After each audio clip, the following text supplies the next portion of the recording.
In the autumn of 1956, while Europe teetered on the brink of chaos during the Suez Crisis, the United States found itself pulled into one of the most dangerous and least known incidents of the early Cold War.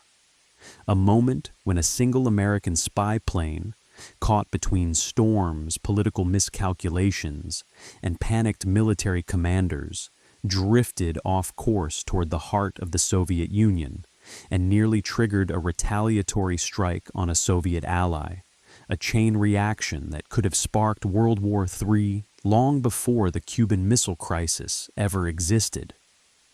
That autumn, the Middle East was already in flames.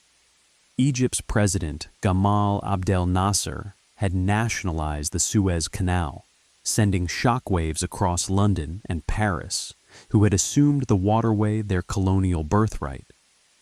Britain, France, and Israel secretly conspired to attack Egypt, launching a coordinated invasion in late October. The world erupted. Washington was furious at its own allies for dragging the region into war. Moscow threatened intervention to defend Egypt, and the United Nations struggled to prevent a global confrontation. Into this international firestorm stepped an American Air Force reconnaissance program operating high-altitude RB-57 Canberra spy planes, aircraft designed to photograph Soviet, Middle Eastern, and Eastern European military activity from altitudes so high that few radar systems could track them, and even fewer fighters could intercept. One of these aircraft, piloted by a young but skilled USAF officer, whose name remained classified for decades, took off from an American base in the Mediterranean on a mission to observe Soviet naval movements and Egyptian troop deployments.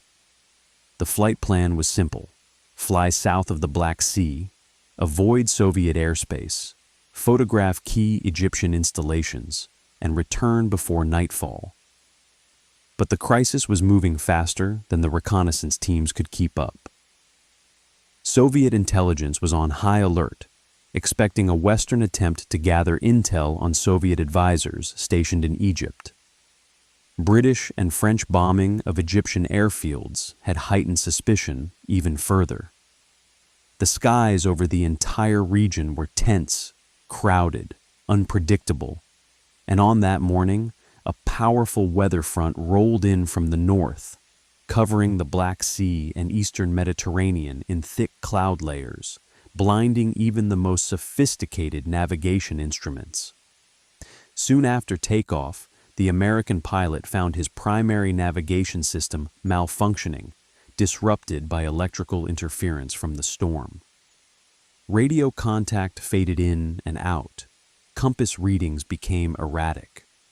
The pilot climbed higher to escape turbulence, unknowingly drifting off course as the jet slipped toward forbidden airspace, toward the Soviet satellite state of Bulgaria, a nation deeply loyal to Moscow and positioned on the front line of Soviet southern defenses.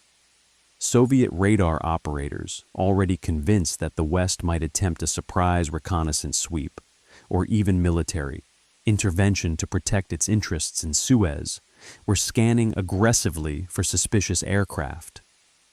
When they detected a high-altitude plane entering Bulgarian airspace, they immediately assumed the worst. Bulgaria scrambled MiG-15 fighters to intercept the intruder, and Soviet advisors overseeing Bulgaria's air defense network recommended immediate shoot-down authorization. But the spy plane was flying higher than expected, nearly 50,000 feet, pushing the limits of the MiGs. The fighters struggled to climb into firing range, their engines screaming as they approached stall speeds. The American pilot, unaware he was even being tracked, continued to drift deeper into restricted territory. And in Moscow, alarms began sounding. Soviet Premier Nikita Khrushchev was informed that a Western reconnaissance aircraft had violated the airspace of a Warsaw Pact ally during an explosive international crisis. Remembering how U.S. photographs had exposed Soviet military weakness during earlier standoffs, The Kremlin feared the spy plane was gathering evidence that could justify American intervention against Soviet forces positioned in support of Egypt. Worse, the Soviets worried the West might use reconnaissance flights as a pretext for broader military operations. The Bulgarian government, outraged, demanded retaliation. Soviet generals recommended that if the aircraft could not be shot down, air defense missiles should be prepared, and that further Western airspace violations should be met with local counterstrikes, diplomatic language for armed retaliation against NATO airfields. The U.S. had no idea any of this was happening. Back in the Mediterranean, American commanders noticed the spy plane had not checked in. Radar operators attempted to reacquire it, but were confused because weather-related interference distorted the aircraft's transponder signature. They believed the pilot was simply adjusting altitude to avoid storms. The reality was far more dangerous. Finally, after nearly 20 minutes deep inside Bulgarian airspace, the pilot broke through the worst of the clouds and attempted to correct course.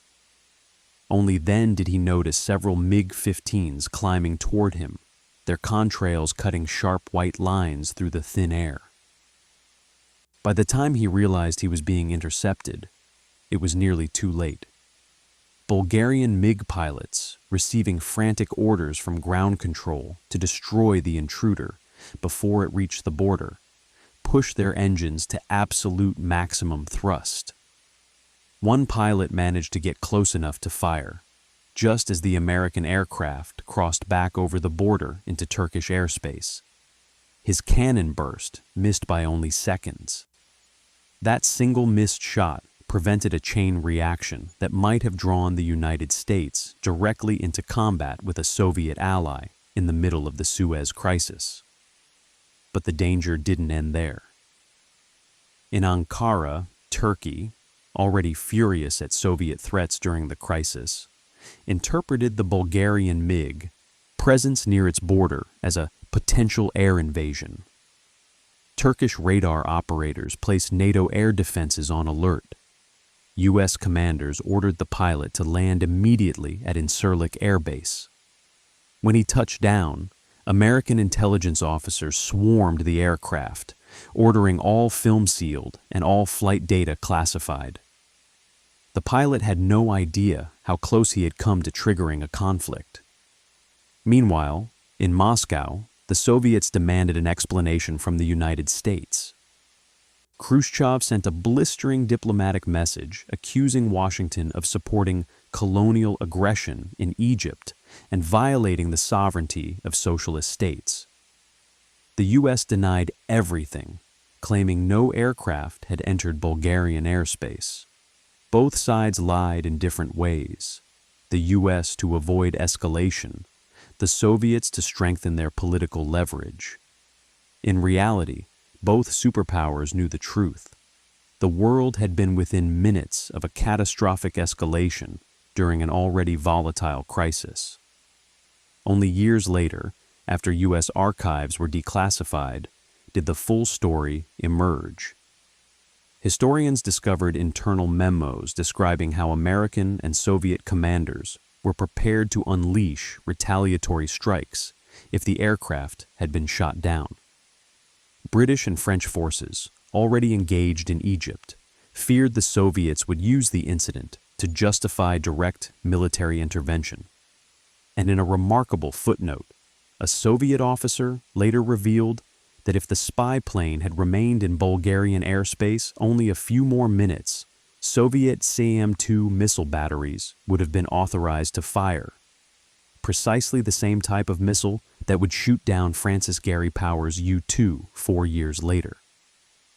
In essence, the Suez Spy Plane Crisis was a nuclear-level close call hidden inside a conventional war, a moment when a lost aircraft, a misread radar screen, and a politically explosive international crisis intersected to create a hidden near-World War III scenario that almost no one outside intelligence circles ever knew existed. And yet this was only the beginning of the story. What followed in the hours after the American spy plane barely escaped Bulgarian airspace was a frantic scramble behind closed doors, an intelligence and diplomatic firefight that had to be extinguished before it set the entire Suez Crisis on fire, because even though the American aircraft had returned safely, the geopolitical explosion that almost occurred in Eastern Europe now rippled outward with terrifying speed, forcing Washington, Moscow, London, Paris, and even Cairo into calculations none of them had expected when the day began. Inside the Kremlin, Khrushchev convened an emergency meeting of the Presidium, furious that a U.S. reconnaissance aircraft had penetrated the airspace of a Warsaw Pact state at the exact moment the Soviet Union was threatening military action against Britain and France for their invasion of Egypt. The Soviet leader was under immense pressure.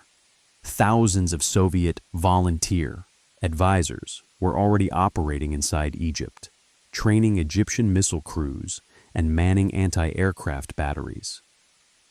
The Soviets worried that the United States, which publicly condemned the invasion but privately opposed Soviet influence in the Middle East, might support its NATO allies once the crisis escalated.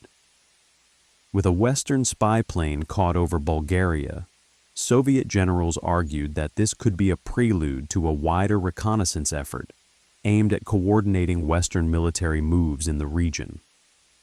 Khrushchev demanded that the Bulgarian Foreign Ministry draft a formal protest note alleging that the aircraft had penetrated deep into Bulgarian territory. Meanwhile, Soviet intelligence recommended raising combat readiness of air defense units in Crimea, Odessa, and the Caucasus. In the Mediterranean, the Soviet Black Sea Fleet received coded instructions to prepare for a possible show of force in support of Egypt. Every action and counteraction took place under the shadow of a rapidly deteriorating situation in the Suez Canal, where British and French paratroopers were descending on Egyptian targets while Israeli tanks advanced across Sinai. The Soviet Union was threatening rocket attacks on Western Europe if the invasion did not cease. In Washington, President Eisenhower was horrified, not only by the behavior of his allies, who had betrayed him by launching the invasion behind his back, but by the near disaster involving the reconnaissance aircraft. When the CIA briefed him that the plane had drifted into Bulgarian airspace due to weather and navigation failure, Eisenhower erupted in anger. The president had explicitly ordered strict avoidance of Soviet or satellite airspace during the crisis to prevent exactly this kind of escalation. Now, at the worst possible moment, a single weather front and a malfunctioning compass had nearly plunged the great powers into direct conflict. The CIA urged the president not to disclose the incident to Britain or France, fearing that London and Paris, already embittered by Washington's refusal to support their war, would use the information to manipulate U.S. policy or blame America for any Soviet retaliation. At the same time, the State Department scrambled to craft a response to the Soviet protest telegram, denying any American overflight while avoiding language that could lock Washington into a lie if the Soviets produced photographic or radar evidence. U.S. intelligence analysts believed the Soviets could likely prove the intrusion, but might choose not to reveal their capabilities, as doing so would expose the sensitivity of their radar systems.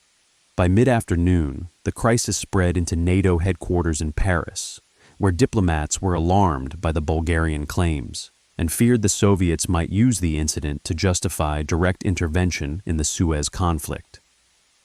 Turkey, already on edge due to Soviet threats during the Hungarian uprising weeks earlier, placed its air force on high alert, preparing to intercept any Bulgarian or Soviet aircraft that ventured near its territory.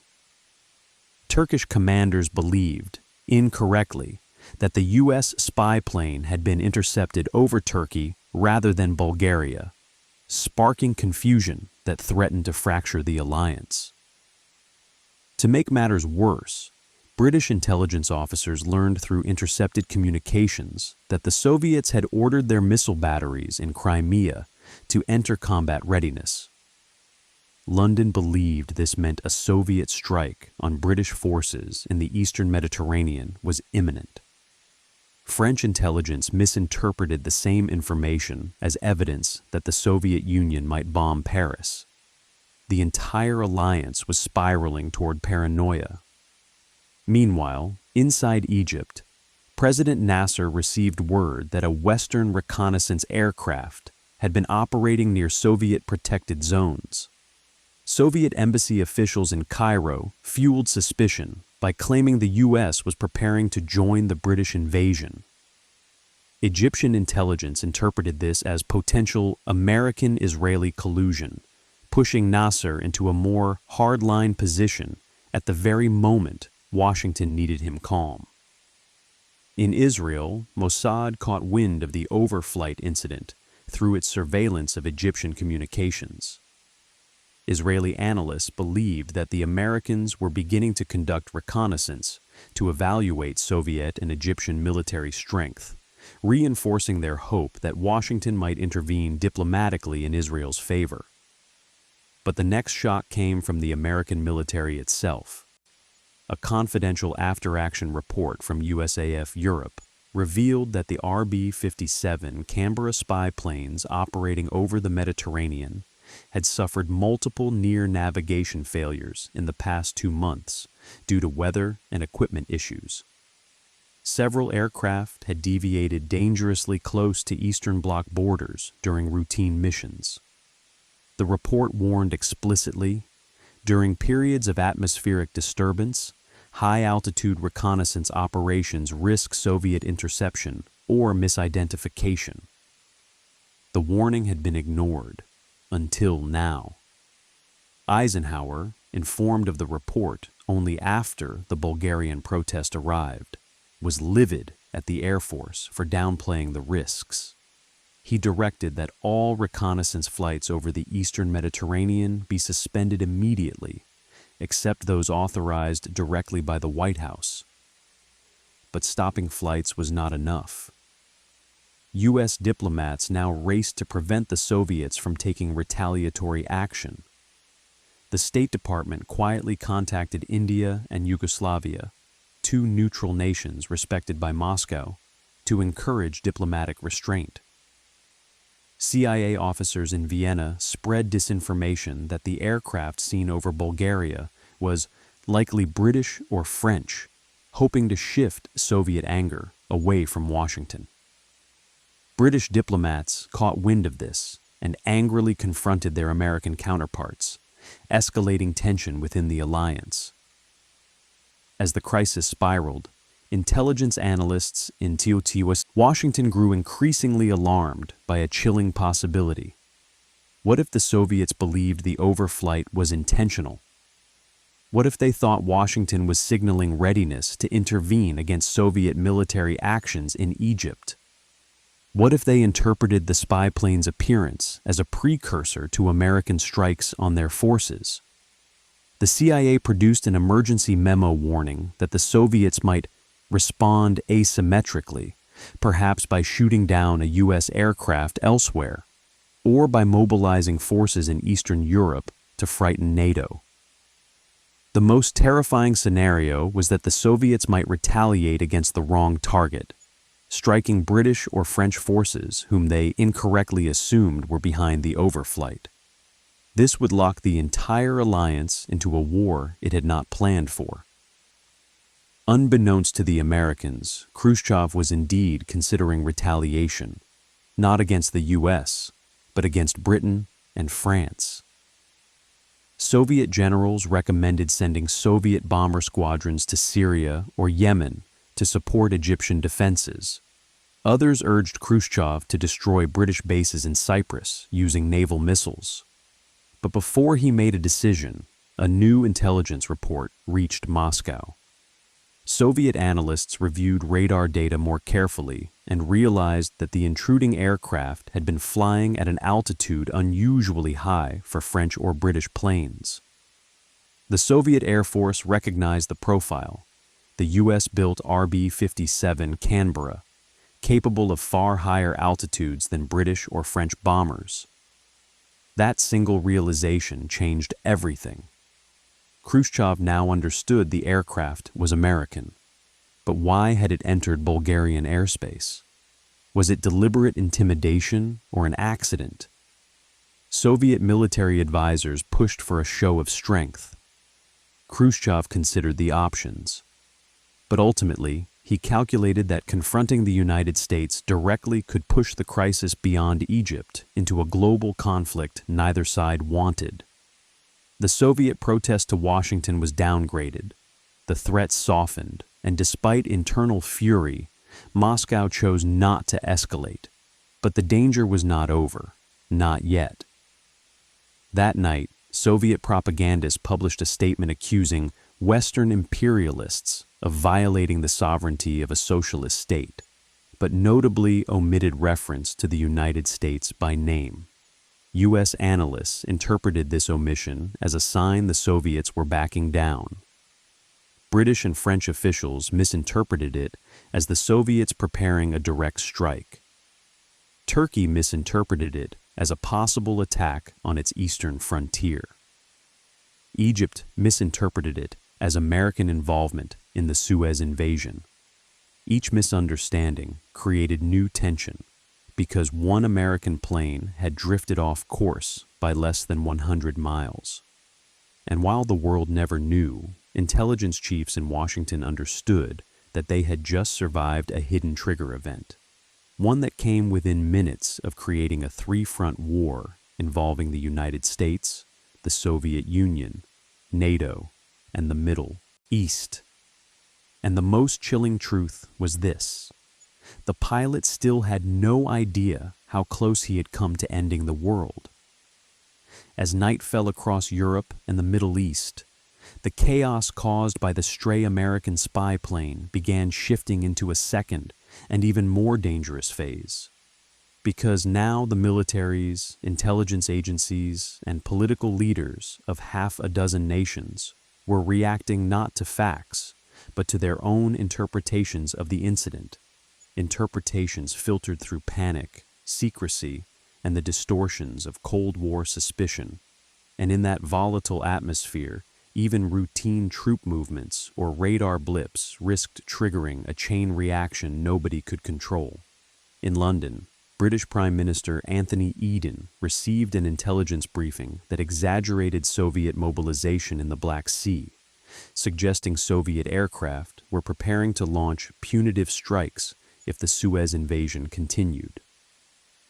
Eden, already weakened by political pressure at home and desperate for a victory in Egypt, believed Britain could not back down without facing national humiliation.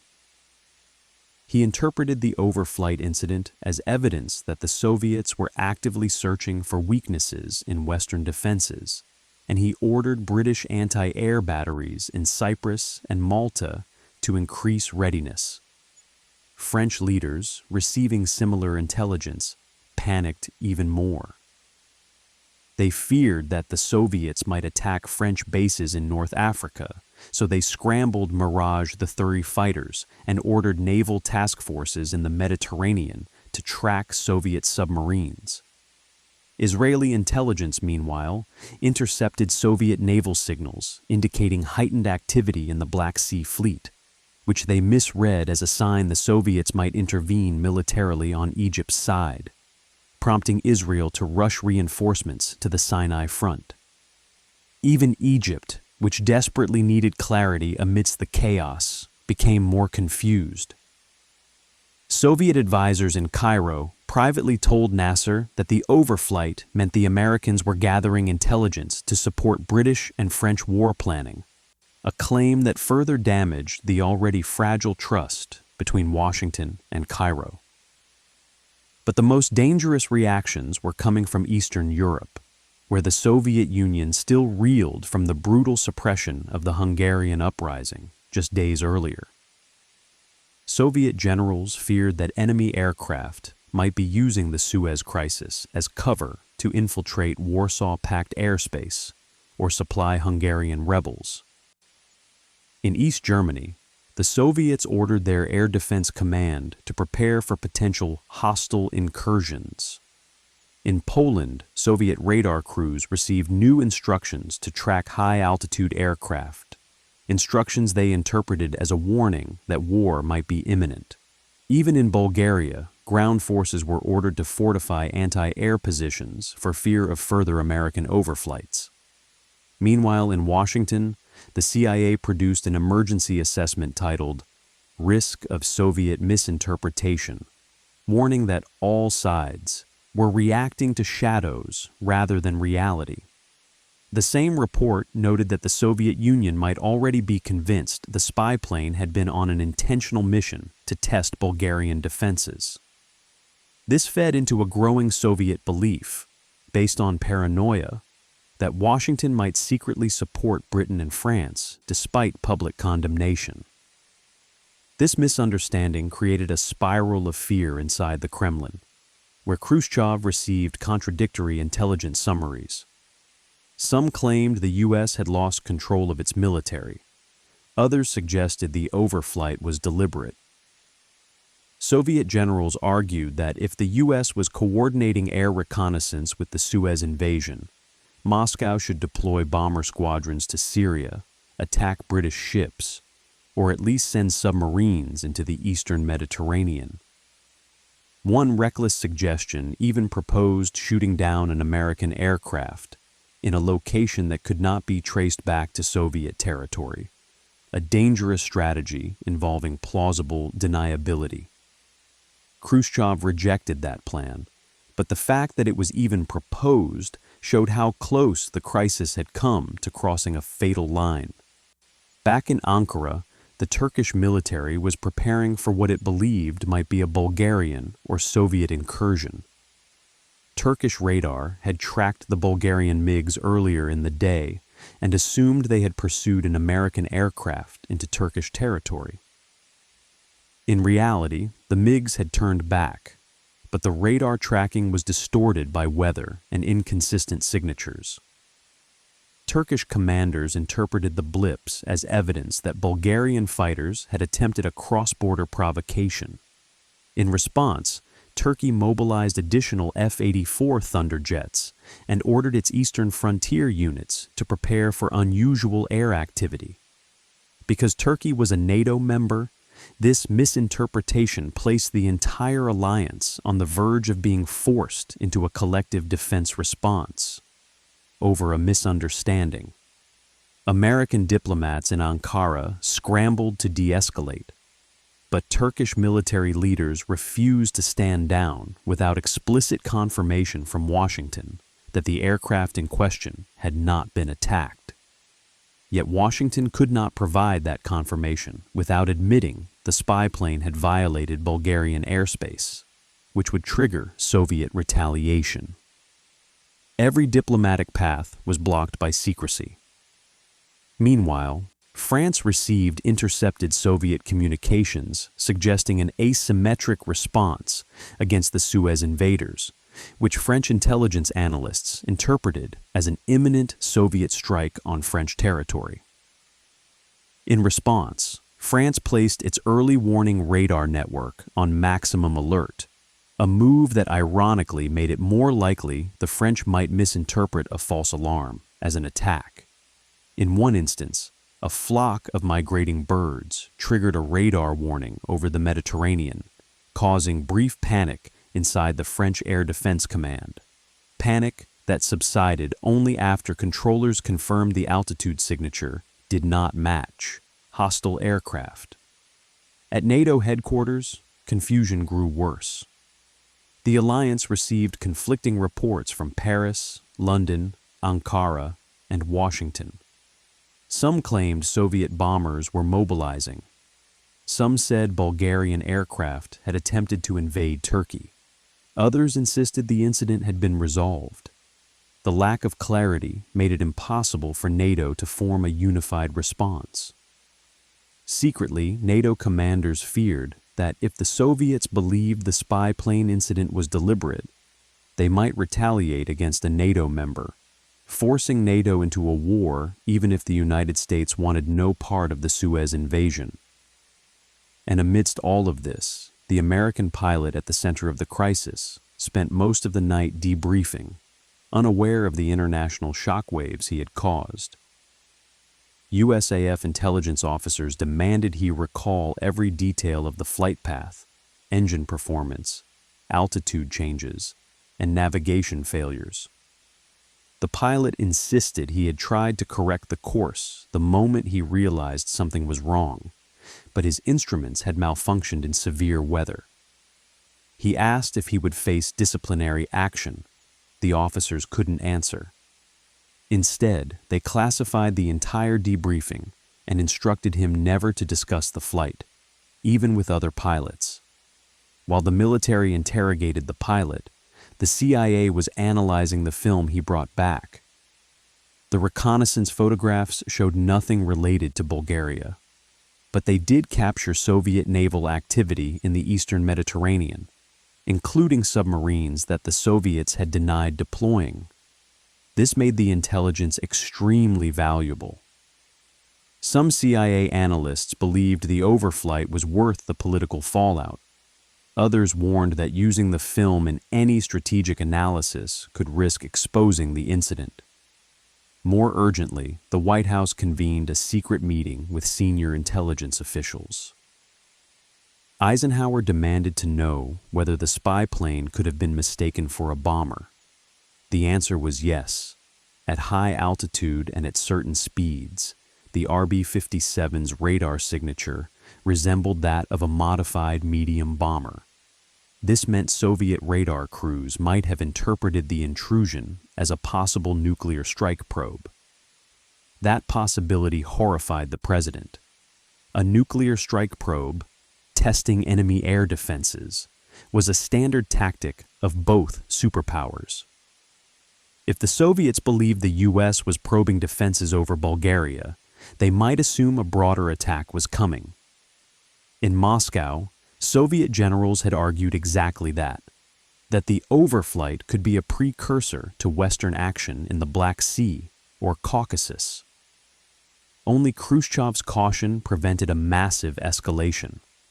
But to Washington's alarm, new intelligence showed the Soviets were still mobilizing forces.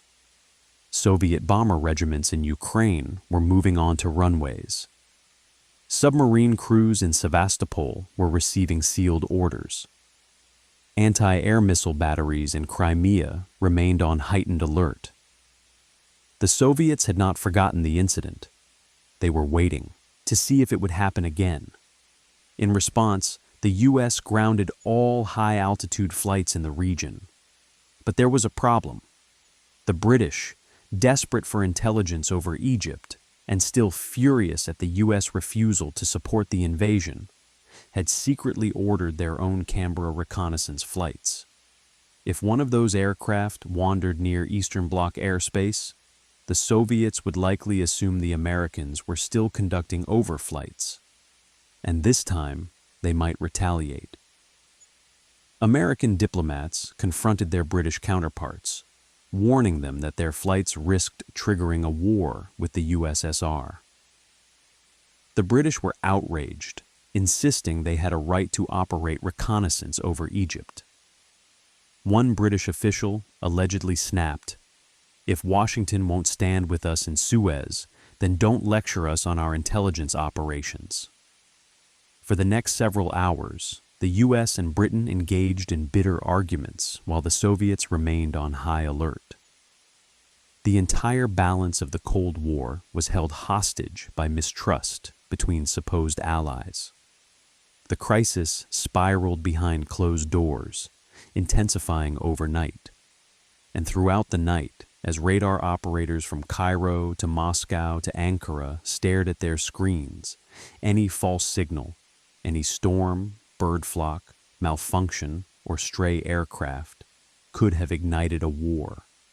The world had no idea it was sitting on the edge of a nuclear disaster because one American spy plane had drifted where it never should have gone.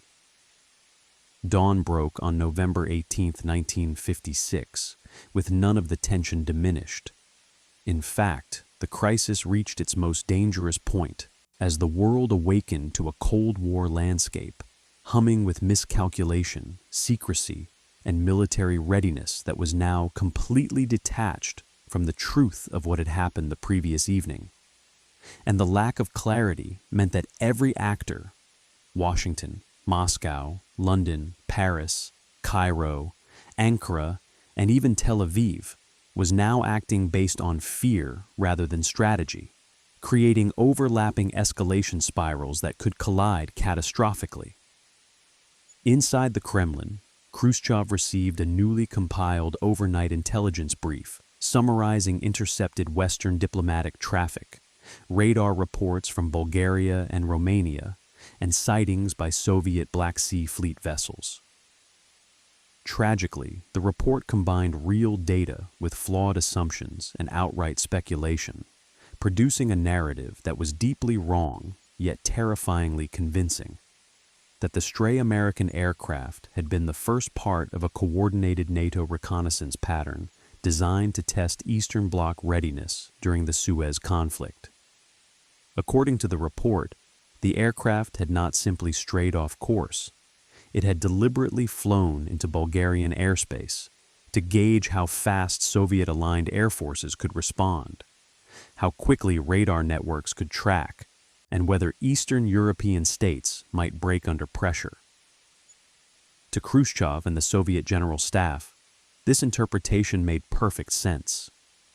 The US had condemned Britain and France publicly, but the Soviets doubted American sincerity. They believed Washington still wanted to weaken Soviet influence in the Balkans and Middle East, and they suspected the spy plane was linked to a broader pattern of Western probing. As a result, Soviet military leadership recommended strategic posture reinforcement measures, a euphemism for preparing missile, naval, and bomber units for possible conflict.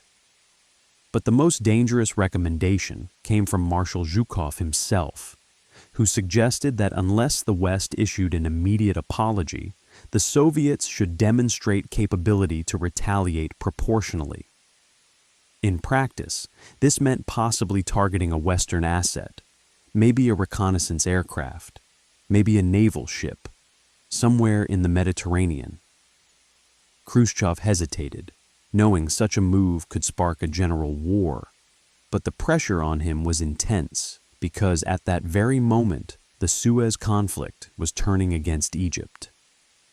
French and British paratroopers had made deep advances, and Israeli armor was driving through the Sinai. Moscow feared losing influence in the Arab world and appearing weak before their own Warsaw Pact allies. In short, they needed to look strong. Meanwhile, Washington was experiencing its own internal panic. Eisenhower, furious that a navigation failure had almost ignited a global crisis, demanded to know whether American aircraft had made other navigational errors in the past month. To his shock, he learned that several high-altitude flights over Turkey and the Mediterranean had deviated slightly off course due to the same atmospheric interference that had affected the Bulgaria incident. None had crossed the Iron Curtain, but they came close enough that Soviet radar might have detected anomalies. If the Soviets believed these were deliberate probes, then Khrushchev's mistaken assumption gained even more credibility. Eisenhower ordered an immediate review of all reconnaissance operations, grounding certain models until their navigation systems could be recalibrated. But this solution created a secondary crisis. The U.S. could no longer provide near real-time intelligence about Soviet movements in Eastern Europe or the Middle East at a moment when tensions were reaching their peak. American intelligence officials were now blind in a region where blindness equaled vulnerability. Worse, the U.S. still did not know whether the Soviets were preparing retaliation. To determine Soviet intentions, the CIA began monitoring Soviet radio communications, troop movements, and naval patterns. The picture that emerged was alarming. Soviet Black Sea Fleet submarines were leaving port in unusually high numbers. Soviet bomber regiments in Ukraine had moved their aircraft into dispersal formations, a wartime posture. Soviet air defense units near the Bulgarian border had increased the number of radar sweeps and were conducting nighttime drills at a tempo that suggested they were expecting another incident. These signals were subtle but unmistakable. The Soviets believed conflict was possible. Eisenhower held an emergency meeting with Secretary of State John Foster Dulles, military commanders, and CIA leaders. The central question was simple. Should the U.S. inform the Soviets privately that the overflight was accidental? Initially, Dulles supported this idea, but the Pentagon pushed back. They argued that admitting the violation would signal weakness to both Moscow and NATO allies. Britain and France, already angry that Washington refused to support their Suez operation, might interpret an apology as betrayal. Worse, Moscow could use the admission to justify aggressive actions in the Middle East or Eastern Europe, claiming the U.S. had confessed to provocative behavior. Eisenhower faced an impossible choice: tell the truth and risk empowering Soviet aggression, or maintain silence and risk war through misinterpretation. Ultimately, he chose neither path. Instead, Eisenhower approved a carefully worded diplomatic message that expressed concern about rising tensions and encouraged mutual restraint without acknowledging the overflight. This message was delivered to Moscow via ambassadorial channels. Unfortunately, the Soviets interpreted the vague language as confirmation that the U.S. was hiding something. Meanwhile, another dangerous development was unfolding. The British were planning a new reconnaissance mission off the Egyptian coast, using a Canberra PR-7 aircraft identical to the one involved in the Bulgaria incident. American officials warned the British not to send the aircraft because the Soviets might mistake it for an American overflight and react violently. But British leaders, furious at Washington's refusal to support the Suez invasion, ignored the warnings. London sent a message to Washington that bluntly stated, "British operations will continue regardless of external concerns." CIA analysts feared disaster. If the British Canberra veered even slightly off course, or if Soviet radar misidentified its origin, the USSR might assume the U.S. had broken its promise of restraint. American diplomats scrambled to pressure the British behind closed doors, but Eden's government was desperate, cornered, and willing to accept risks. While the Allies fought amongst themselves, the Soviets prepared for a possible retaliatory action. Soviet naval commanders in the Black Sea proposed intercepting a NATO aircraft over international waters, disabling it, and forcing it to land in a Soviet-aligned country under the claim it had violated airspace. This plan mirrored Soviet actions years later during the U-2 crisis. The General Staff debated whether to target an American aircraft or choose a British or French one instead, which would avoid direct conflict with Washington. Ultimately, Khrushchev rejected the plan, temporarily, but ordered the military to develop a list of potential targets and maintain readiness. Even as diplomacy failed, the crisis grew more unstable due to events unfolding in the Middle East. The Egyptian military, battered by British and Israeli attacks, relayed panic-stricken reports to Soviet advisors, claiming that Western aircraft were preparing to strike Cairo directly. Soviet intelligence knew this was unlikely, but feared that Egypt's collapse would destroy Soviet credibility in the Arab world. Khrushchev ordered additional Soviet military advisors into Syria and increased Soviet naval presence in the Mediterranean. These moves alarmed both Washington and Paris, who misinterpreted them as preparations for possible direct Soviet intervention. At the same time, the U.S. Embassy in Ankara received disturbing intelligence that Turkey believed Bulgaria was preparing an airstrike against Turkish positions. This belief was based entirely on misinterpreted radar signatures, again caused by weather distortion. Turkey prepared its air force for a possible retaliation under Article 5 of the NATO Charter. If Turkey struck Bulgaria preemptively, the USSR would be compelled to intervene. NATO would then be forced to respond, and a war ignited by a navigation error would become global. As the situation deteriorated, the CIA's Night Watch team noticed a sudden increase in Soviet encrypted radio traffic, especially messages between Black Sea Fleet headquarters and submarines leaving Sevastopol. One decoded fragment appeared to reference operational readiness if provoked in Near East theater, though the vague language could have meant anything. Still, analysts warned Washington that the Soviets might be preparing a dramatic show of force, perhaps even a missile test or naval maneuver intended to intimidate the West. At the same time, American U-2 aircraft, still operational in other regions, captured images showing Soviet missile sites in Crimea transitioning from standby mode to launch support configuration. This did not necessarily mean they intended to fire, but it meant they wanted the West to think they might fire. The situation had entered a psychological phase where fear shaped strategy more powerfully than actual intelligence. Amidst all this chaos, one group was desperately trying to fix the crisis before it consumed the world: a secret team of American and British back-channel diplomats. These diplomats met quietly in both Geneva and Vienna, attempting to craft a narrative that would reassure Moscow without triggering political backlash at home. After hours of negotiation, they drafted a proposal stating that NATO aircraft were not authorized to conduct operations near Eastern Bloc borders, and that further overflights would be suspended for the duration of the Suez conflict. The language was vague but intentionally so. They hoped the Soviets would interpret it as reassurance. They hoped the Americans would interpret it as non-admission.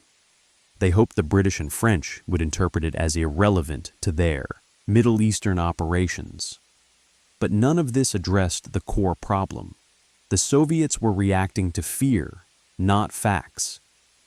And fear was still driving their decisions. By late morning, Soviet intelligence intercepted British military communications, indicating a new reconnaissance flight was scheduled for early afternoon. The Soviets did not know it was British. They assumed it was American. Khrushchev demanded immediate clarification from Washington. But the Americans did not yet know the British flight was imminent. For nearly 2 hours, Soviet, American, and British leaders operated on completely different assumptions, and the world unknowingly moved 1 inch closer toward nuclear catastrophe. As the clock approached early afternoon on November 18, 1956, the crisis reached its ultimate breaking point, because now the misinterpretations, political pride, and military posturing that had built up over the previous 20 hours finally collided with a single event: the British reconnaissance flight that all sides would soon misread in the most dangerous way possible, creating a moment when British skies, Soviet radars, American diplomats, and NATO command centers all stood only minutes away from plunging into a catastrophe sparked by an incident none of them fully understood. In London, Prime Minister Anthony Eden authorized the reconnaissance mission despite American objections, pressured by British generals who insisted they needed updated intelligence on Egyptian defenses before committing forces deeper into the Suez Canal region. The Canberra aircraft, designated PR-7, took off from RAF Akrotiri in Cyprus at 13:07 local time. Its mission: fly west toward Egypt, photograph Egyptian airfields, then return along a path that would keep it well away from Eastern Bloc borders. But the same weather system that had thrown the American RB-57 off course the day before was still active across the eastern Mediterranean. Strong winds and heavy atmospheric distortion again created navigational hazards. Within minutes of climbing to altitude, the British crew reported minor compass inconsistencies. They made corrections, assuming the issue was brief. It wasn't. As the aircraft continued west, the winds pulled it north, barely at first, then significantly, nudging its flight path closer to the Turkish coastline and unknowingly toward the same Bulgarian air defense zone that had been on high alert all morning after the previous day's intrusion. Meanwhile, in Moscow, Soviet intelligence intercepted British airbase chatter suggesting a reconnaissance flight had launched. Soviet analysts concluded the aircraft must be American because they believed, incorrectly, that the U.S. had grounded all high-altitude operations. Khrushchev, believing Washington had violated the spirit of its diplomatic message earlier that day, felt deliberately deceived. He ordered Bulgarian and Romanian air defenses to track the aircraft and be prepared to intercept if it approached their borders. In Ankara, Turkish radar detected the aircraft but misidentified it as potentially Bulgarian due to its northerly drift. The signature matched neither a Soviet MiG nor a known NATO flight profile. Turkish military leadership, still convinced the previous day's MiG intercept represented a Bulgarian provocation, considered the new radar contact suspicious. Within minutes, the Turkish Air Force scrambled 2 F-84 Thunderjets to investigate the unknown aircraft. Back in Washington, the CIA's Mediterranean Operations Center received the Soviet diplomatic demand for clarification about the flight. But the message arrived before Washington had been informed about the British launch. This created a deadly loop. The Soviets asked the Americans to explain the flight, but the Americans didn't know a flight existed, and because of this, their reply, asserting no such U.S. aircraft was in the area, convinced Soviet analysts that Washington was hiding something. By now, Soviet air defense posts in Bulgaria and Romania were tracking the Canberra's approach as it drifted too far north. Bulgarian MiG-15 pilots scrambled again. They were given clear instructions: intercept and force down the aircraft if it enters Bulgarian airspace. Soviet advisors overseeing the mission debated whether the aircraft should be shot down if it resisted. Some argued that destroying it would send a powerful message to the West, especially Britain and France, who were still attacking Egypt. To complicate matters further, French intelligence misidentified the same radar signature as a Soviet bomber, preparing for a possible symbolic demonstration flight over Syria. The French military elevated its alert level. NATO headquarters received 3 different interpretations of the same radar trace: American, Turkish, and French, each conflicting with the others. And through all of this, the British crew of the Canberra remained unaware that half the world's radar sites were locked onto them. As the PR-7 continued along its intended route, the winds pulled it further north. The pilot compensated, believing the drift was manageable. On the Bulgarian-Romanian border, MiG fighters ascended to intercept altitude. They quickly realized the aircraft was flying higher than expected, close to 50,000 feet. Bulgarian pilots struggled to maintain altitude long enough to intercept. One pilot attempted to make visual contact, but failed as the Canberra remained just above his ceiling. At the same time, the 2 Turkish F-84 fighters approached from the south, attempting to identify the aircraft. Turkish pilots briefly locked onto the Canberra at long distance and misreported it as a Soviet reconnaissance bomber based on its silhouette. This misidentification triggered an even greater level of confusion. Turkish commanders warned NATO that a Soviet aircraft might be attempting a penetration. This message reached NATO headquarters just as American diplomats were reassuring the Soviets that no U.S. aircraft were flying. Now, NATO was saying a Soviet aircraft had entered Turkish radar coverage, meaning the West might have to respond defensively. Moscow intercepted the NATO message and mistakenly believed it referred to the British flight. Soviet intelligence concluded the West was preparing to use the reconnaissance mission as grounds for a military response to Soviet support for Egypt. Khrushchev received multiple contradictory reports, but interpreted them all under the assumption that the U.S. was planning a broader operation. Soviet bomber regiments in Ukraine were placed on runway alert. Naval signals indicated Soviet submarines had received clearance to move into positions closer to NATO maritime shipping routes. In London, Eden received the first warning that the Canberra had encountered strong winds and minor navigation issues. The crew radioed that they were correcting the course. British officers insisted this was routine. American diplomats in London begged the British to abort the flight to avoid provoking further Soviet misinterpretations. Eden refused, fearing a recall would signal weakness. At 13:54, the critical moment arrived. Canberra, pushed northward by wind and atmospheric distortion, crossed into a narrow corner of Bulgarian airspace for less than 90 seconds, just long enough to trigger every alarm in the region. Bulgarian radar crews locked onto the aircraft and radioed for shoot-down authorization. MiG fighters attempted to accelerate into firing position. Soviet advisors urged immediate engagement to send a message. Khrushchev received the request, but hesitated. He wanted proof it wasn't an accident. In that moment of hesitation, the Canberra crossed back into international airspace without realizing the danger. Bulgarian MiG-15 pilots, unable to climb fast enough for a firing solution, abandoned pursuit. The aircraft escaped, again by mere seconds. But the incident ignited a diplomatic explosion. Bulgaria filed a formal protest accusing the West of deliberate intrusion.